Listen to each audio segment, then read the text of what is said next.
बिस्मिल्लाहिर्रहमानिर्रहीम।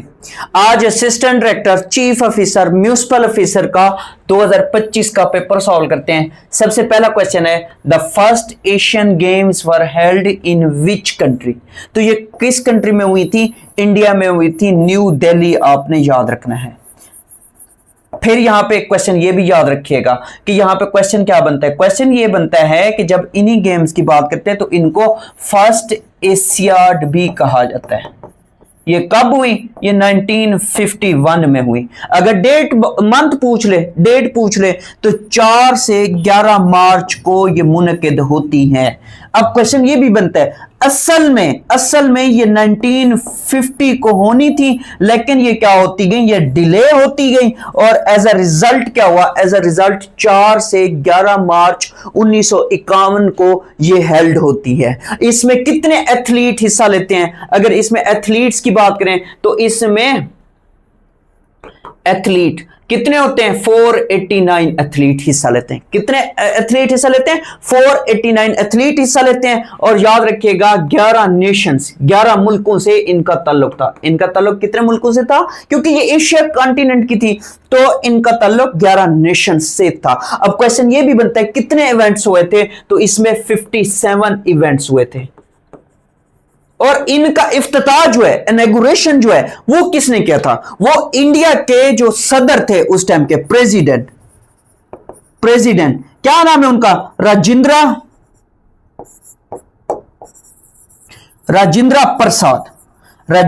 प्रसाद ने इनका क्या किया था? इनकी ओपनिंग कह लें या इनॉग्रेशन कह लें, तो वो किसने की थी? वो इंडिया के सदर ने की थी। नाम क्या है? नाम है राजेंद्र प्रसाद।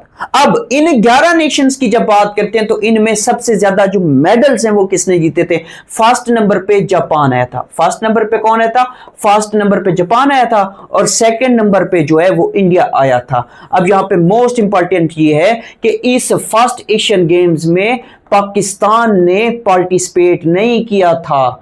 पाकिस्तान इसमें पार्टिसिपेट नहीं करता। नेक्स्ट क्वेश्चन है, which organisation works for the liberalisation of foreign trade and investment. तो ये WTO है, world trade organisation. World trade organisation ये कब बनाई गई? ये जनवरी 1995 को एस्टेब्लिश की जाती है। इसके टोटल मेंबर्स कितने हैं? क्वेश्चन ये फिर बनता है, इसके टोटल मेंबर्स जो हैं वो 166 हैं। इसके टोटल मेंबर्स कितने हैं? इसके टोटल मेंबर्स 166 हैं। और यहां पे फिर ये भी याद रखिएगा कि जब वर्ल्ड ट्रेड ऑर्गेनाइजेशन की बात करते हैं तो यहां पे इसका हेडक्वार्टर भी पूछता है कि इसका हेडक्वार्टर कहां है। इसका हेडक्वार्टर जो है वो जेनीवा में है। जेनीवा स्विट्जरलैंड के अंदर है, स्विट्जरलैंड।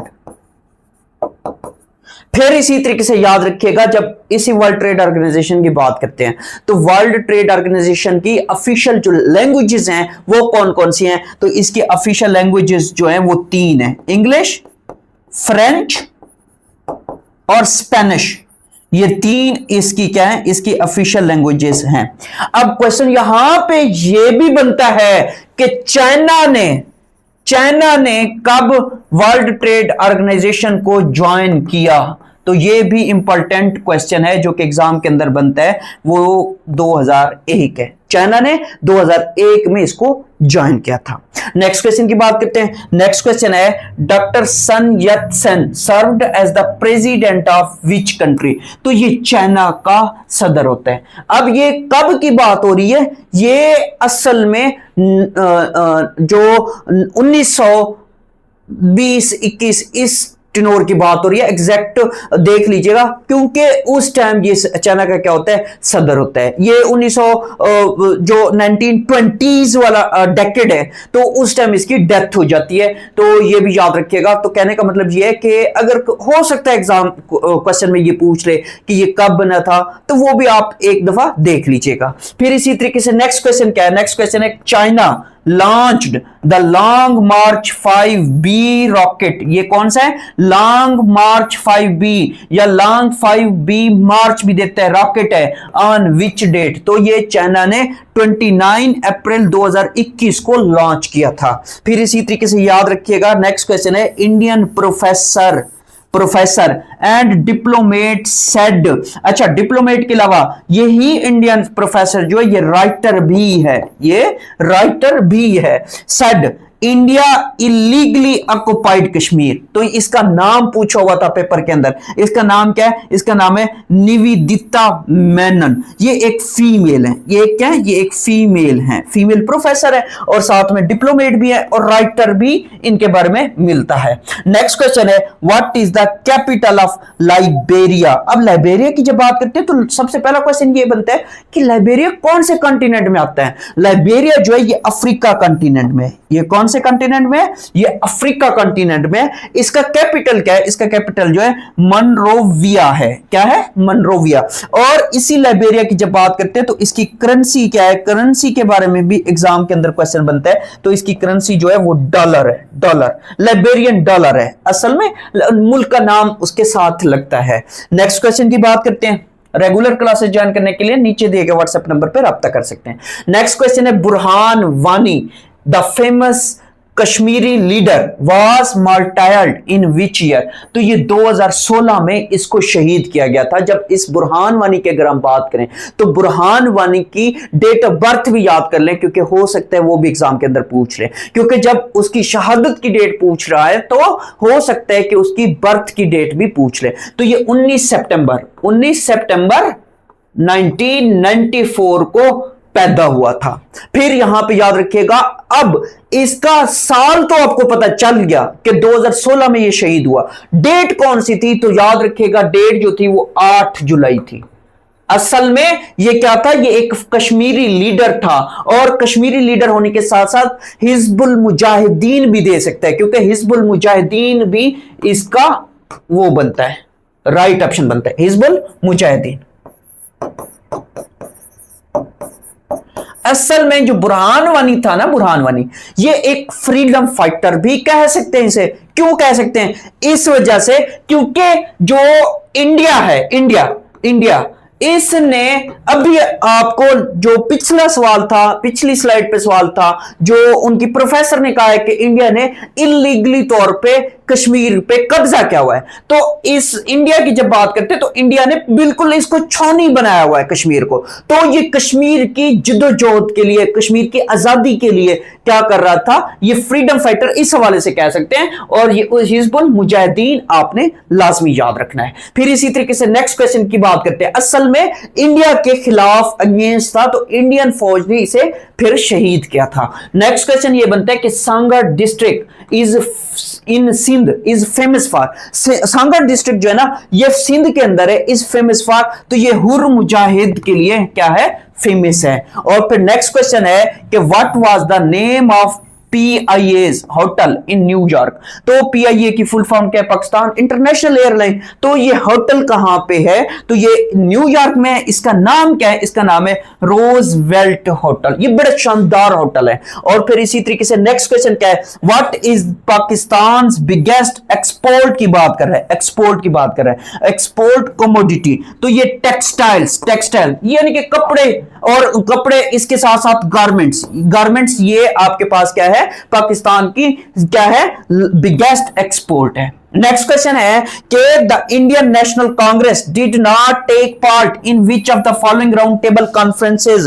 तो ये फर्स्ट और थर्ड में पार्टिसिपेट नहीं करते, जबकि सेकंड में जो है ये पार्टिसिपेट करते हैं। अब क्वेश्चन क्या बनता है? इसी से क्वेश्चन बनते हैं। क्या क्वेश्चन बनता है? देखें, जब हम राउंड टेबल कॉन्फ्रेंसेज की बात करते हैं ना, RTC की, ये कितनी हुई? ये 3 हुई। कहां हुई? लंदन में हुई। कहां हुई? लंदन में हुई। और ये कब हुई? जो फर्स्ट है, फर्स्ट जो है वो 1930 में हुई। सेकंड कब हुई? सेकंड जो है वो 1931 में हुई। थर्ड कब हुई? थर्ड जो है वो 1932 में हुई। अब इसमें जो फर्स्ट है और थर्ड है, फर्स्ट और थर्ड में इंडियन नेशनल कांग्रेस जो है वो पार्टिसिपेट नहीं करती, सिर्फ सेकंड में जो है वो पार्टिसिपेट करती है। और फिर यहां पे ये भी याद रखिएगा कि उस टाइम बर्तानिया का जो प्राइम मिनिस्टर था वो कौन था, क्योंकि बाज दफा ये भी पूछ लेता है क्वेश्चन कि राउंड टेबल कॉन्फ्रेंस किसने बुलाई थी, तो वो असल में रामसे मैकडोनल्ड था। रामसे मैकडोनल्ड ने इसको क्या किया था, इसको बुलवाया था, इन कॉन्फ्रेंसेस को, असल में कॉन्फ्रेंसेस को बुलवाया था। तो यहां से फिर सब कॉन्टिनेंट से भी जो रहनुमा थे, लीडर्स थे, वो गए थे, मुस्लिम लीग के भी गए थे और इसी तरीके से बाकी भी जो जमातें थी उनके लीडर्स भी वहां पे जाते हैं। नेक्स्ट क्वेश्चन की बात करते हैं। अच्छा, यहां पे एक क्वेश्चन ये भी बनता है कि ये जो 3 राउंड टेबल कॉन्फ्रेंसेस हुई, इनका रिजल्ट क्या निकला? इनका कोई भी रिजल्ट नहीं निकला। तो ये भी क्वेश्चन मोस्ट इंपॉर्टेंट है जो कि एग्जाम के अंदर वो पूछ सकता है। नेक्स्ट क्वेश्चन की बात करते हैं। नेक्स्ट क्वेश्चन है Which viceroy had the longest tenure in India? तो ये लॉर्ड लिनलिथगो है। जबकि शॉर्टेस्ट की बात करें, शॉर्टेस्ट किसका है? शॉर्टेस्ट माउंटबेटन का है। तो ये भी क्वेश्चन एग्जाम के अंदर पूछा होता है। नेक्स्ट क्वेश्चन कौन सा है हमारे पास? नेक्स्ट क्वेश्चन है the Poona pact of 1932 was for. तो ये अछूत्स के लिए था, अनटचेबल्स के लिए था। अब अगर हम बात करें हिंदूज की, तो हिंदूज जो हैं उनकी अगर हम बात करें तो उनकी क्लासेस हैं, जो सबसे निचले तबके वाले लोग हैं उनको अछूत कहते हैं, उनको अनटचेबल्स कहते हैं। ये आप उनकी जब मूवीज देखते हैं तो उनकी मूवीज में भी आपको ये उनका जो सलूक है वो नजर आता है। अब यहां पे फिर क्वेश्चन ये बनता है कि पूना पैक्ट किसके दरमियान हुआ? Poona pact B.R. अम्बेडकर और गांधी के दरमियान हुआ। B.R. अम्बेडकर और गांधी के दरमियान यह होता है। अब क्वेश्चन क्या बनता है? क्वेश्चन ये बनता है असल में इसका बैकग्राउंड क्या था? बैकग्राउंड ये था कि जब 3 राउंड टेबल कॉन्फ्रेंस का कोई रिजल्ट नहीं निकला तो बर्तानिया के वजीर आजम रामसे मैकडोनल्ड ने कहा था कि अब मैं एक ऐसी मतलब जमात समझ लें या एक ऐसा इंतजामी ढांचा बना रहा हूं सब कॉन्टिनेंट के अंदर जिसमें जितनी भी जमाते हैं उन सबको कुछ ना कुछ सीट्स दूंगा। तो अब गांधी को जब यह बात पता चली तो गांधी की तो कोई जमात ही नहीं थी। अगर इस टाइम की बात करें तो गांधी क्या करता था? गांधी की अपनी तो जमात थी नहीं, तो वो कभी इधर मिल जाता था, कभी इधर मिल जाता था। तो कहने का मतलब ये कि गांधी को अब ये परेशानी लाहक हो गई कि अब जब साहब को सीटें मिलेंगी तो मेरा क्या होगा? तो इसी वजह से इसने B.R. अम्बेडकर के साथ मिलके एक पैक्ट साइन किया। उस पैक्ट के तहत इन्होंने ये कहा था कि हमें सीटें नहीं चाहिए। तो B.R. अम्बेडकर जो है, B.R. अम्बेडकर ये असल में क्या था? लीडर था किसका? डिप्रेस्ड क्लास जिसे अछूत कहा जाता है, अनटचेबल कहा जाता है, इनका रिप्रेजेंटेटिव भी आप इसको कह सकते हैं। फिर इसी तरीके से या शेड्यूल्ड कास्ट, इसके लिए आप ये भी लफ्ज इस्तेमाल कर सकते हो, शेड्यूल्ड कास्ट कौन सी है? क्लास या कास्ट जो कि सबसे निचले तबके वाली होती है, जिसको हमेशा अगर मैं बात करूं ना, जो हिंदू हैं वो हमेशा हकीर समझते आए हैं। और उन्होंने अगर खुदा ना खास्ता किसी हिंदू ने किसी अपर क्लास के बर्तन को हाथ लगा लिया तो वो उस बर्तन में नहीं खाएंगे। तो वो सबसे यानी कि क्या है, निचले लेवल के समझते हैं। इसी क्लास को डिप्रेस्ड क्लास कहा जाता है या शेड्यूल्ड क्लास कहा जाता है। तो अछूत या अनटचेबल। फिर नेक्स्ट क्वेश्चन की बात करते हैं। नेक्स्ट क्वेश्चन ये है कि how many amendments were proposed by Jinnah in the Nehru report. तो नेहरू रिपोर्ट ने 3 क्या की थी? अमेंडमेंट्स का कहा था। अब ये नेहरू रिपोर्ट कब आई थी? नेहरू रिपोर्ट आई थी 1928 में। किसने पेश की? फिर मोतीलाल नेहरू ने ये पेश की थी। अब फिर जब कैद आजम की ये बात नहीं मानी गई नेहरू रिपोर्ट के अंदर, तो कैद आजम साहब क्या करते हैं? कैद आजम साहब 1929 में 14 पॉइंट्स देते हैं। क्या करते हैं? 14 पॉइंट्स देते हैं। तो ये मोस्ट इंपॉर्टेंट क्वेश्चंस हैं जो कि इसी तरह आपने याद करने हैं। जो भी पेपर सॉल्व करो इसी तरह उसके रेलिवेंट क्वेश्चंस को, उसकी थोड़ी सी हिस्ट्री को भी देख लिया करते हैं। नेक्स्ट क्वेश्चन की बात करते हैं। नेक्स्ट क्वेश्चन है गंडा सिंह बॉर्डर। सब गंडा सिंह बॉर्डर कनेक्ट्स, तो ये किसको कनेक्ट करता है? ये कसूर एंड फिरोजपुर को कनेक्ट करता है। नेक्स्ट क्वेश्चन है Babul Islam is referred to as which province of Pakistan. तो ये सिंध को कहा जाता है। क्यों? क्योंकि इस्लाम इसी रास्ते से पाकिस्तान में आया था। कैसे? जब मोहम्मद बिन कासिम सिंध को फतह करने आता है, तो मोहम्मद बिन कासिम इसी रास्ते से आया था, तो इसी रास्ते की वजह से सिंध प्रोविंस को क्या कहा जाता है? बाबुल इस्लाम कहा जाता है। नेक्स्ट क्वेश्चन की बात करते हैं। नेक्स्ट क्वेश्चन है Sindh Sagar Doab lies between which two rivers. ये दोआब क्या है? जब उर्दू में इसको लिखते हैं दो आब, इस तरह से लिखते हैं। दो का मतलब क्या है? दो का मतलब सबको पता है, दो, और आब कहते हैं पानी को।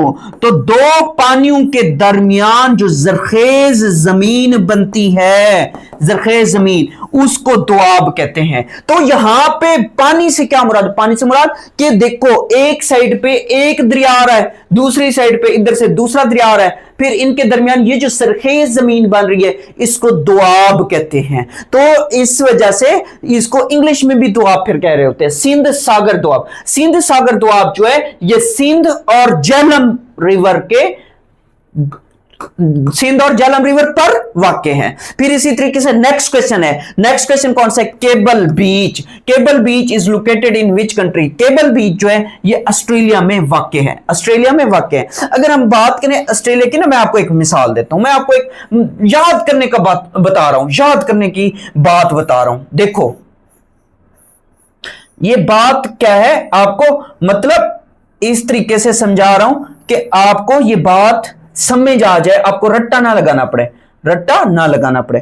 तो यहां पे अगर आप ऑस्ट्रेलिया कॉन्टिनेंट का ना मैप देखो, मैप देखो, तो वो इस तरह के का बनता है कि जैसे कोई फिश वगैरह, फिश वगैरह की टाइप एक ऐसी फिश होती है जो उससे मिलता जुलता है। आप इसको मैप में देख लीजिएगा कि मैप में भी आपको ये नजर आएगा। ये ऑस्ट्रेलिया का, जो ऑस्ट्रेलिया कंट्री की बात कर रहा हूं, कॉन्टिनेंट की नहीं, कंट्री की। तो ये एक देख लें, ये फिश की शेप नजर आ रही है आप लोगों को। तो मतलब कहने का ये कि आपने अक्सर सुना होगा कि जब भी पाकिस्तान में इंटरनेट का इशू होता है तो वो क्या कहते हैं कि एक मछली ने तार को काट दिया, मछली ने तार को काट दिया। तो केबल जो है इसी से याद रखिएगा कि ऑस्ट्रेलिया का एक मछली है और उसमें से एक केबल जा रही है, मछली बैठी है, इंतजार कर रही है। जैसे ही मछली को पता चलता है कि केबल ठीक हो गई है तो वो उस केबल को काट देती है। तो केबल बीच कहां है? केबल बीच जो है वो कहां है? वो ऑस्ट्रेलिया के अंदर है। नेक्स्ट क्वेश्चन की बात करते हैं। नेक्स्ट क्वेश्चन है who invented the lightning rod. Lightning rod जो है बेंजामिन फ्रैंकलिन ने क्या किया था? इन्वेंट किया था।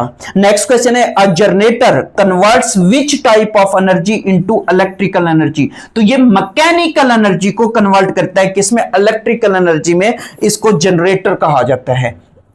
नेक्स्ट क्वेश्चन है what was the name of the first animal to be successfully cloned in Scotland. तो ये शीप थी, क्या थी? शीप थी। इसका नाम भी है डॉली। डॉली जो है वो एक शीप है। डॉली क्या है? डॉली एक शीप है जिसको क्लोन किया गया था। जिसको क्या किया गया था? क्लोन किया गया था। कब? 5 जुलाई 1996 को, 5 जुलाई 1996 को इसको क्या किया गया था? इसको क्लोन किया गया था। और ये बेचारे वैलेंटाइंस डे कौन सा? 2003 का। वैलेंटाइंस डे कौन सा? 2003 का। उस दिन क्या हो जाती है? बेचारी फौत हो जाती है। तो डॉली शीप आपने याद रखना है। और इसको क्लोन कहां किया गया था? स्कॉटलैंड में क्लोन किया गया था। ये पहले क्या थी? क्लोन शीप थी। नेक्स्ट क्वेश्चन की बात करते हैं। नेक्स्ट क्वेश्चन है control N. Control N is used for. Control N जो है ये न्यू डॉक्यूमेंट्स के लिए हम इस्तेमाल करते हैं। और नेक्स्ट क्वेश्चन है two or more computers connected to each other for sharing information form a network. अब देखिए यहां पे ये क्या है? ये एक कंप्यूटर है और ये दूसरा कंप्यूटर है। ये क्या है? ये दूसरा कंप्यूटर है। ये अब दोनों को हमने कनेक्ट करना है, दोनों को हमने कनेक्ट करना है। तो हम क्या करेंगे? हम एक नेटवर्क बनाएंगे। यहां पे दरमियान में एक क्या करेंगे? कुछ सर्वर ऐड कर लो, कोई सर्वर ऐड कर लो, तो ये भी इसके साथ कनेक्ट हो जाएगा, ये भी इसके साथ कनेक्ट हो जाएगा। तो इस जगह को हम क्या कहेंगे, ये तो है तो सर्वर, लेकिन जब हम बात कर रहे हैं कि दो कंप्यूटर्स आपस में कनेक्टेड हैं, क्या कर रहे हैं, इंफॉर्मेशन वगैरह शेयर कर रहे हैं, तो यहां पे जब वो इंफॉर्मेशन शेयर कर रहे हैं तो इस पूरी चीज को हम क्या कहते हैं, नेटवर्क कहते हैं। क्या कहते हैं, नेटवर्क। अब नेटवर्क की भी फिर टाइप्स हैं, कौन कौन सी टाइप्स है अगर मैं बात करूं, लैन है, लोकल एरिया नेटवर्क है, फिर इसी तरीके से पैन है, पर्सनल एरिया नेटवर्क है। पर्सनल एरिया नेटवर्क की अगर मैं मिसाल दूं, आप अक्सर यूज करते हैं ब्लूटूथ है, ब्लूटूथ है। फिर इसी तरीके से ये लोकल एरिया नेटवर्क है, फिर वाइड एरिया नेटवर्क है, वाइड एरिया नेटवर्क, फिर मैन है, metropolitan area network, metropolitan area network. ये नेटवर्क की फिर टाइप्स है, इनमें हम फिर क्या कर रहे होते हैं, हम फिर बेसिकली अब पैन की अगर मैं बात करूं ना, personal area network, personal area network, तो पर्सनल एरिया नेटवर्क किस में है, ब्लूटूथ में, जो टेक्नोलॉजी मैंने आपको बताई है। फिर इसी तरीके से लैन, वैन और मैन की बात करूं तो इसमें फिर हम डिवाइसेस को कनेक्ट करते हैं, राउटर्स होते हैं, हब्स होते हैं, स्विचेस होते हैं, और भी बहुत सारी चीजें फिर क्या करते हैं, उनके साथ इनको कनेक्ट कर रहे होते हैं, फिर जाके नेटवर्क बनता है। नेक्स्ट क्वेश्चन की बात करते हैं। नेक्स्ट क्वेश्चन है वाईफाई स्टैंड्स फॉर, वाईफाई जो है वायरलेस फाइडेलिटी कहलाता है। और नेक्स्ट क्वेश्चन क्या है, in Excel a formula always starts with which symbol, तो ये इक्वल टू सिंबल से स्टार्ट होता है। जब भी आप देखोगे किसी भी एक्सेल के फार्मूले को, तो वो इक्वल टू साइन से स्टार्ट होगा। नेक्स्ट क्वेश्चन है which tab is used to add bibliography and citation in MS Word, तो ये रेफरेंसेस कहलाते हैं। रेफरेंसेस में आपने जाके बिब्लियोग्राफी और साइटेशंस में जाके इनको ऐड करना होता है, तो ये ऐड करते हैं रेफरेंसेस टैब में, रेफरेंसेस टैब में जाके बिब्लियोग्राफी भी और साइटेशन भी ऐड करते हैं। नेक्स्ट क्वेश्चन की बात करते हैं। नेक्स्ट क्वेश्चन है which shortcut key is used to insert a hyperlink, hyperlink control key, hyperlink control key से। अब नेक्स्ट क्वेश्चन कौन सा है, if the distance between the points, ये पॉइंट्स हैं और b ये पॉइंट्स है, is 8, find the possible values of p, p की आप वैल्यूज बतानी है। देखो यहां पे बात सुनो कि डिस्टेंस का हमारे पास फार्मूला क्या होता है, डिस्टेंस का हमारे पास फार्मूला ये होता है कि x2 माइनस x1 इसका स्क्वायर। अब इसी तरीके से इनके दरमियान प्लस आएगा, फिर y2 माइनस y1 इसका स्क्वायर। अब इसका क्या मतलब है, मतलब ये है कि देखो यहां पे ये आपका क्या है, ये आपका x1 है, ये आपका क्या है y1 है, और इसी तरीके से ये आपका x2 है और ये आपका y2 है। इसमें पुट करो, इसमें पुट करो। अब जब पुट करोगे ये 8 क्या, ये आपका 8 डिस्टेंस है, ये आपका 8 क्या है, आपका 8 डिस्टेंस है। अब यहां पे देखो जब हम इसी की बात करते हैं तो यहां पे पुट करो 8 इज इक्वल टू, अब क्या है, under root, under root, under root लो किसका, x2, x2 कितना है 0, 0 माइनस और इधर p है, इधर p है, इसका स्क्वायर, फिर प्लस। अब आगे आओ, आगे क्या करना है, y2, y2 क्या है, y2 आपका ये है p स्क्वायर माइनस, अब आगे y1 कितना है, p स्क्वायर नहीं, सिर्फ p माइनस। अब यहां पे देखो y1 कितना है, y1 0 है, तो 0 इसका स्क्वायर। अब वो फार्मूला लिखा हुआ है ना, उसमें आपने वैल्यूज पुट करनी है। अब यहां पे देखो क्या आएगा, यहां पे जब हम करेंगे 8 इज इक्वल टू, अब अंडर रूट ये p स्क्वायर हो जाएगा क्योंकि माइनस है, माइनस p है, माइनस का स्क्वायर भी माइनस होता है, p स्क्वायर। अब यहां पे भी जमा, ये भी p स्क्वायर आ गया, ये भी क्या आ गया, p स्क्वायर आ गया। जब p स्क्वायर आ गया तो 8 इज इक्वल टू, अब अंडर रूट, अब एक p और ये p, 2p हो गया, 2p हो गए, 2p स्क्वायर। तो यहां से p आप बाहर निकालो, यहां से आप क्या कर सकते हो, p को बाहर निकाल सकते हो। p को कैसे बाहर निकालोगे, तो इस चीज को हम मैथ के रूल के मुताबिक अंडर रूट 2 इंटू p लिख सकते हैं, क्योंकि p का स्क्वायर जब अंडर रूट से बाहर आएगा तो p बचेगा। अब ये इधर आके डिवाइड होगा, 8 इंटू अंडर रूट 2, तो ये आपके पास क्या आ जाएगा, p आ जाएगा। फिर इसी तरीके से इसको आप क्या करोगे, जब सॉल्व करोगे तो आपके पास आंसर पेपर में ये था, पेपर में ये था, तो ये इसका राइट ऑप्शन बनता है।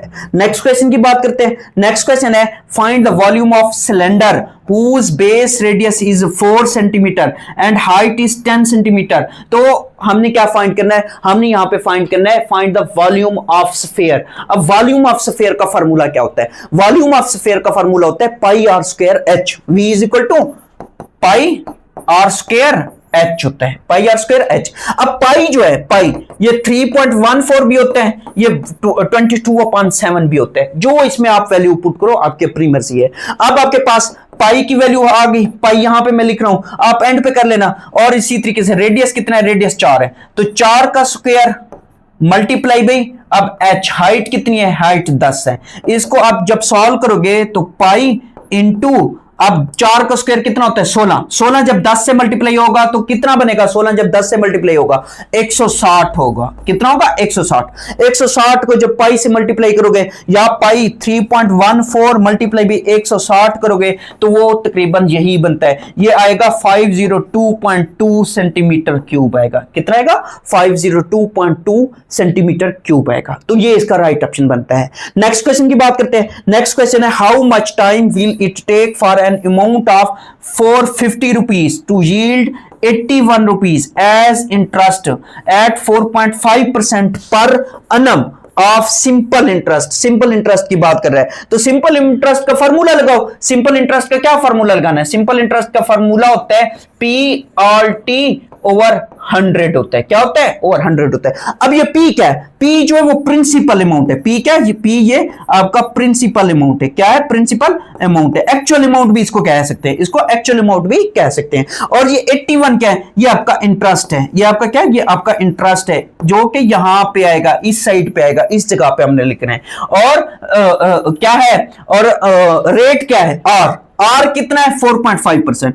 आर कितना है 4.5% है। तो हमने क्या फाइंड करना है, हमने टाइम फाइंड करना है। क्या फाइंड करना है, टाइम फाइंड करना है। तो इसमें पुट करो, क्या आएगा 81 इज इक्वल टू P कितना है, P आपको पता चल गया 450 है, मल्टीप्लाई बाई आर कितना है, आर आपके पास है 4.5 और मल्टीप्लाई बाई टी हमने फाइंड करना है डिवाइडेड बाई 100। अब इसको जब आप सॉल्व करोगे तो आपके पास आंसर कितना आएगा, 4 साल। 4 साल में आपने ये इतनी रकम जो है वो देनी है इंटरेस्ट की रेट में। नेक्स्ट क्वेश्चन कौन सा है, नेक्स्ट क्वेश्चन है a sphere has a radius of 3 centimetre, what is the volume of the sphere. Sphere का वॉल्यूम बताना है तो याद रखिएगा इसका फार्मूला क्या होता है, वॉल्यूम ऑफ स्फीयर का फार्मूला होता है 4/3 पाई आर क्यूब। तो अब आपके पास रेडियस है 3 सेंटीमीटर, आपके पास रेडियस है। तो अब यहां पे देखो मैं आपको बताता हूं कि यहां पे आपने 3 को पुट करना है। अब यहां पे आप देखिए कि एग्जाम के अंदर आपके पास क्या होता है, एग्जाम के अंदर आपके पास कैलकुलेटर नहीं होता। तो आप सिंपल काम करो, वॉल्यूम इज इक्वल टू 4/3, पाई को पाई रहने दो, पाई को पाई रहने दो, और आर का क्यूब है, आर का क्यूब है। तो आर कितना है 3 सेंटीमीटर है, तो 3 का क्यूब को 3 को 3 मरतबा लिख दो, क्योंकि क्यूब है तो 3 मरतबा लिख दो। तो यहां से ये देखो, ये 1 3 से कैंसर। अब 4 3 12, 12 होती है 36, v इज इक्वल टू 36 पाई आ जाएगा, 36 पाई सेंटीमीटर क्यूब आ जाएगा। ये इसका राइट आंसर बनता है। नेक्स्ट क्वेश्चन की बात करते हैं। नेक्स्ट क्वेश्चन है the first capital of Abbasids caliphate was, तो कूफा। अब्बासियों का पहला दारुल हुकूमत कौन सा है, पहला दारुल हुकूमत जो है वो कूफा है। अब्बासियों का पहला दारुल हुकूमत कूफा है, उसके बाद आगे जाके ये फिर चेंज करेंगे। नेक्स्ट क्वेश्चन ये है कि which year is called year of सारो, जिसको गम का साल कहा जाता है। गम का साल, गम का साल। तो गम का साल किसको कहा जाता है, 10 नबवी को कहा जाता है। क्यों, why, what was the reason. असल में हजूर पाक सल्लल्लाहु अलैहि वसल्लम के 2 प्यारों की वफात हुई थी, एक हजरत अबू तालिब की और दूसरी जो है वो हजरत खदीजातुल कुबरा।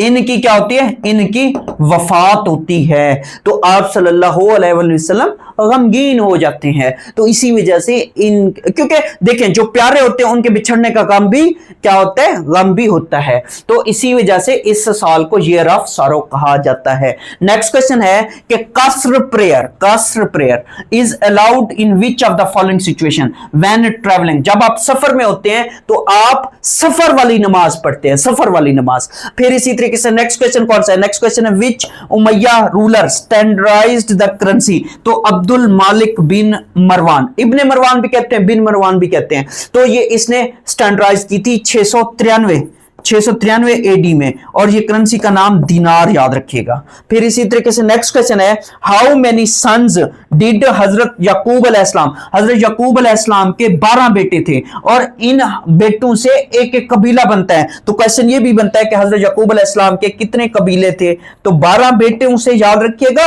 12 कबीले भी बनते हैं। तो ये भी क्वेश्चन एग्जाम के अंदर वो पूछ रहा होता है। फिर इसी तरीके से नेक्स्ट क्वेश्चन की बात करते हैं।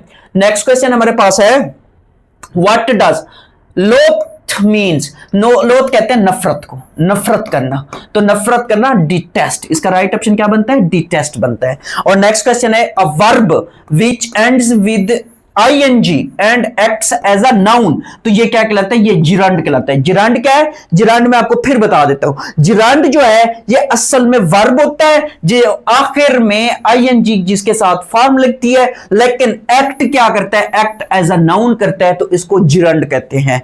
नेक्स्ट क्वेश्चन है, he was hiding something behind the curtain, behind the curtain जैसे पर्दे के पीछे छुप जाना, तो बिहाइंड द कर्टन, तो यहां पे बिहाइंड इसका राइट ऑप्शन बनता है। नेक्स्ट क्वेश्चन है, you should put buy something for a rainy day, यानी कि बुरे वक्तों के लिए भी कुछ बचा के रखना चाहिए।